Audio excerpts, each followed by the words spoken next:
Alright, hello everyone. Welcome to a bit of a different video. As you can hear, I'm doing a voiceover on this one, and the reason for that is because this knife was a bit of an experiment. As you can see from the title, this here is my first attempt at creating a Hamon on a blade. For those of you who don't know what a Hamon is, it is a visual representation of differential hardening, um, where you use clay to get two areas of the knife that has a different hardness. I'll explain more of this as I go along. Alright, so we're gonna start by just forging out a simple knife. I wasn't going for any particular shape with this knife.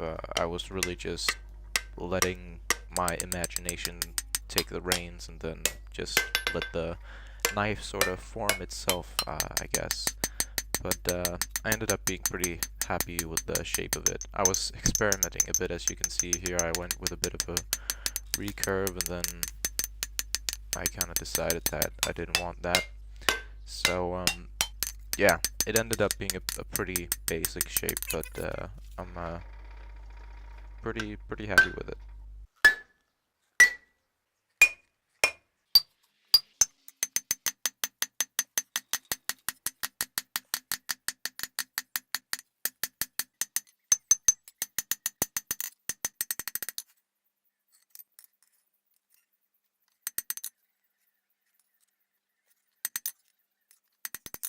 So once the knife had the desired shape and it was straight, I went on to grinding it. This here was a thing that I also wanted to practice with this knife build.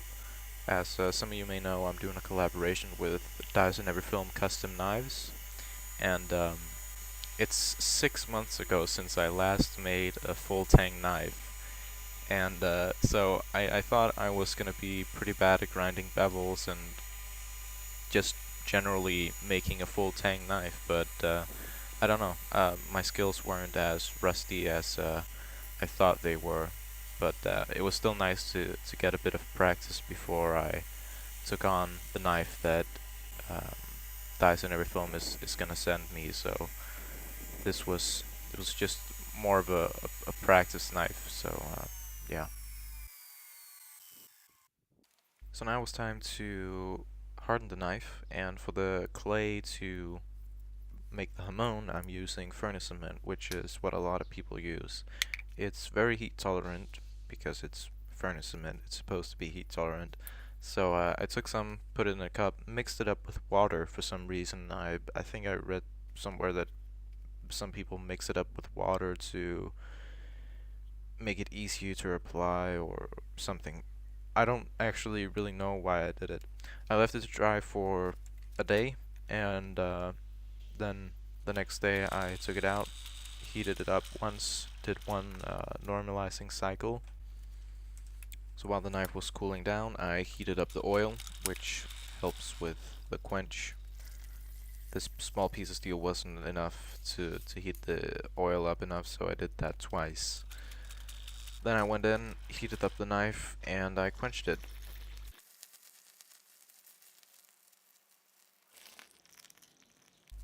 I wasn't happy with this quench for some reason. It did harden, but not.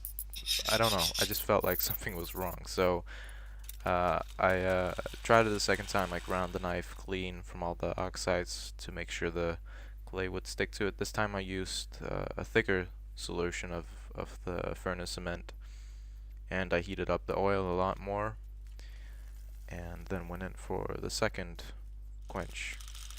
And this time I felt better about it. It was really more of a stomach feeling than it was anything technical. I don't know. I just it didn't feel right the first time I did it. I went to the belt grinder to clean up the knife before tempering it in the oven, just to get all the oil and scale off, because obviously if you put a knife in the oven that has oil and all sorts of nasty shit on it, it's gonna smell quite a bit. So I tempered it for 2 hours, got a straw color on there, and then went to grind it down to its final shape.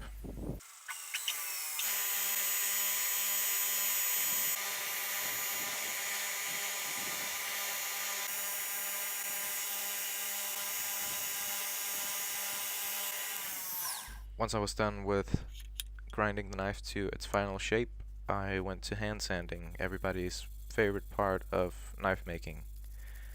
The belt grinder belt has a grit of 120, I think, and so I started with the hand sanding at 220 and then moved up to 320 and then 600 and then 1000, which is a bit of a weird jump to go from 600 to 1000, but I couldn't find any 800 grit paper, so that was all I had, and it turned out fine. So once I had the desired finish on there, it was time to see if I could bring out the Hamon.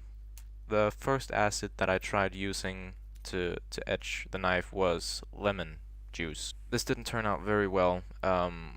It did etch the knife, but it was very rough and just left a dark patina on it, and there wasn't any sign of the Hamon. So at this point, I was pretty sure that I had failed.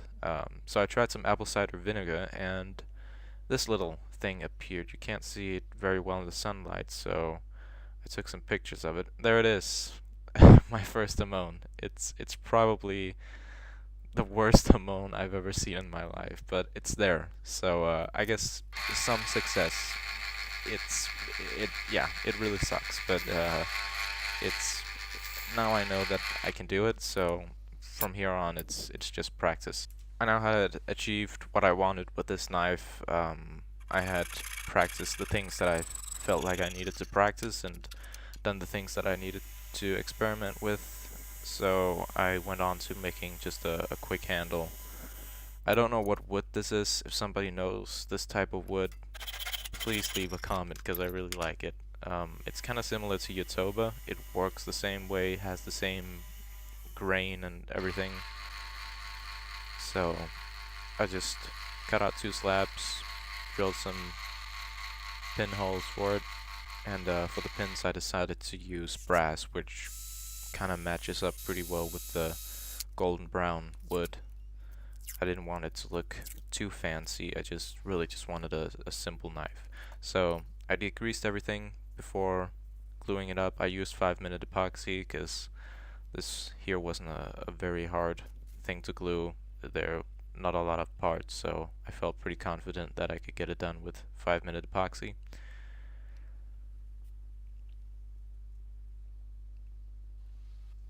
So once everything was in place, I clamped it up and I left it to dry for 3 hours. And then came back and took it to the belt sander. Again, like the shape of the knife, I didn't want to do anything too crazy looking, so I just went for a pretty basic looking handle shape.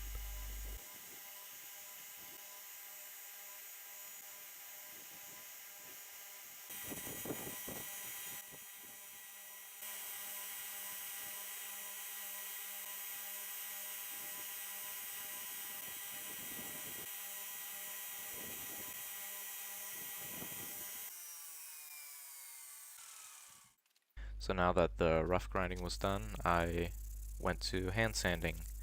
I started with a piece of 80 grit paper just to smooth out all of the rough edges, and then I went to a 220 grit paper and then a 320. I don't like to go too high on the grits when sanding wood because it really just gets too smooth, and I like to have a bit of roughness so that the handle doesn't get too slippery. For the finish, I just used some raw linseed oil, which is what I always use. Any of the knife making videos you'll see me do where I oil the handle, it's always raw linseed oil.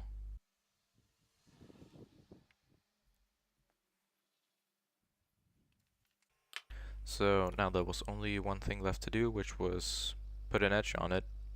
For this I'm just using a cheap Japanese waterstone, or whetstone. I start on the 400 grit side, and I'm doing a secondary bevel on this knife just because it's a lot easier to do.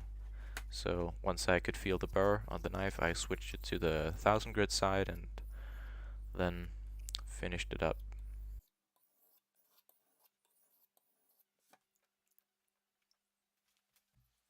and then I did the final honing on the buffing wheel, which I always do.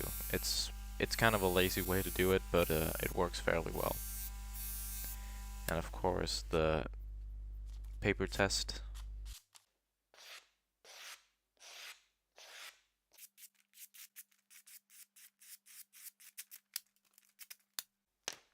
Yeah, there it is. That's the knife. I wasn't as rusty in my knife making skills as I thought I was, and I actually really enjoyed making this knife because I wasn't going with any design or had any ideas to how the knife was gonna turn out, but just went with whatever felt right. So this was actually a really fun build, and I'm very very happy with the knife and how it turned out. It obviously sucks a bit that I didn't get to have a Hamon on there, but I now know what I need to improve the next time I try to make a Hamon. But I'm fairly certain that I know what I need to improve in order to get a visible Hamon on there. I think I need to do a harder quench, a water quench probably. So I'll probably attempt that somewhere in the near future. But until then, thank you guys very much for watching. I know that this was a bit of a different video, but yeah, I kind of felt like doing it on this project and just trying it out. So yeah, thank you guys very much for watching.